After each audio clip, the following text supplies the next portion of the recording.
नमस्कार, आप देख रहे हैं जी प्राइम भारत। मैं आपके साथ अक्षिता मौर्य। आइए रुक करते हैं खबर की ओर।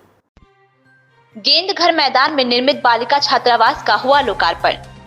अनुसूचित जाति एवं अनुसूचित जनजाति के निर्धन, मेधावी एवं जनपद के दूर दराज क्षेत्रों से आने वाली छात्राओं की बेहतर शिक्षा और सुरक्षा के लिए जनपद स्तर पर समाज कल्याण विभाग द्वारा गेंद घर मैदान में 48 बालिकाओं हेतु विभिन्न सुविधाओं से सुसज्जित निःशुल्क नवीन बालिका छात्रावास का सदर विधायक अनुपमा जायसवाल की उपस्थिति में आयोजित समारोह में सांसद बहराइच डॉक्टर आनंद गोंड द्वारा वर्चुअल माध्यम से लोकार्पण किया गया, जबकि सदर विधायक ने फीताकाट का छात्रावास भवन उद्घाटन कर परिसर में स्थित भारतीय संविधान के शिल्पकार एवं महान समाज सुधारक भारत रत्न बाबा साहेब डॉक्टर भीमराव अम्बेडकर जी की मूर्ति पर माल्यार्पण श्रद्धासुमन अर्पित किए। जनतंत्र प्राइम भारत के लिए बहराइच यूपी से सलमान साहिल की रिपोर्ट।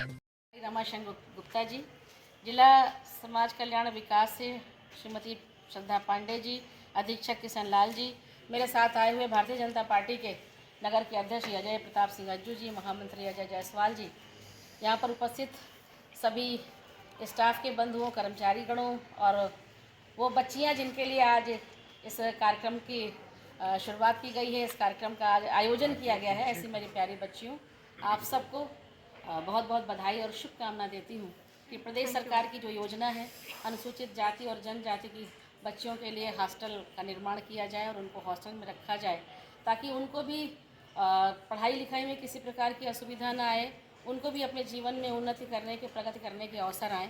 और आज सरकार ने जो ये व्यवस्था की है उसके लिए मैं उत्तर प्रदेश के मुख्यमंत्री आदरणीय योगी आदित्यनाथ जी को भी बहुत बहुत बधाई देती हूँ।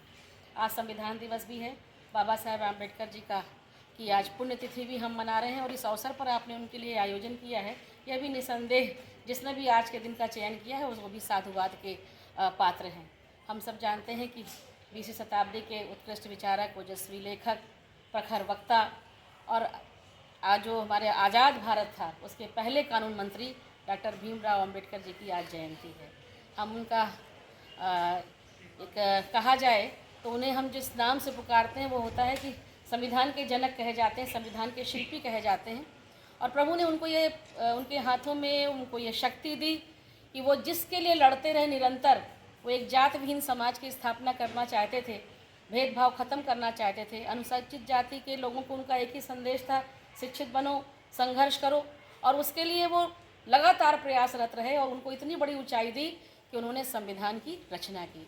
आज उनका संविधान है, बनाया हुआ है, जिससे हम जनता को अपने अधिकारों को सुनिश्चित करने में उससे सहायता मिलती है। उन्हीं के बनाए संविधान पर आज देश निरंतर प्रगति के पथ पर बढ़ रहा है।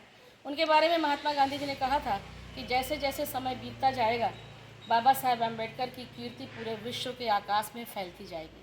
उनका नाम विवेकानंद, दयानंद, महात्मा गांधी और डॉक्टर हेडगेवार जैसे युग प्रवर्तक राष्ट्र पुरुषों की श्रृंखला में लिया जाएगा और निश्चित रूप से यह सही भी है। प्रदेश की हमारे देश की जो केंद्र सरकार है आदरणीय नरेंद्र मोदी जी के नेतृत्व में चल रही है, उनके इन्हीं कृतित्व और व्यक्तित्व के कारण उन्हें भारत रत्न के सम्मान से नवाजने का काम भी किया गया। डॉक्टर साहब ने बौद्ध धर्म स्वीकार किया था और बौद्ध धर्म की एक जो सबसे बड़ी बात है, जो सारे वो कहते हैं कि अपदीपो भव, इसे हम दूसरे शब्दों में कह सकते हैं कि आत्मदीपो भव। अपना दीपक, अपना प्रकाश आप स्वयं बनो, अंधकार का नाश होता चला जाएगा। और यही उनके जीवन का मूल मंत्र था। जीवन भर वह लोगों के जीवन स्तर को ऊपर उठाने के लिए काम करते रहे और इसी में 1948 में मधुमेह से पीड़ित हुए। स्वास्थ्य निरंतर उनका गिरता रहा, लेकिन फिर भी उनका जो काम था वो चलता रहा। उन्होंने कभी एक दिन भी विश्राम नहीं लिया और 6 दिसंबर 1956 को 3 दिन पहले 3 दिसंबर को जो अपनी कृति लिख रहे थे बौद्ध और उनकी शिक्षा, उस पांडुलिपि को पूरा करने के बाद 6 दिसंबर को उन्होंने अंतिम सांस ली। हजारों, लाखों, करोड़ों अनुयायियों और प्रशंसकों के बीच बौद्ध रीति के हिसाब से उनका अंतिम संस्कार किया गया। लेकिन हम जानते हैं जब ऐसे महामानव आते हैं तो भले ही वो देह उनकी चली जाती है, क्षिति जल पावक गगन समीरा जाकर उसमें मिल जाती है, लेकिन जो उसकी खुशबू होती है, जो उनके अंदर का जो ऑरा होता है, वो कभी नष्ट नहीं होता है। वो हमेशा हमारे प्रेरणा का स्रोत रहता है। हमेशा हमारे जीवन में जब जब उनकी जन्म तिथि आती है, उनकी निर्वाण तिथि आती है, हमें एक नया उजाला, एक नया सवेरा देकर आती है और बताती है कि हमको जाति पाति के भेदभाव को मिटाकर एक जात विहीन समाज की स्थापना जब हम करेंगे तभी हमारे भारत का, विश्व का कल्याण होगा। इस खबर में बस इतना ही। बने रहिए जी प्राइम भारत के साथ।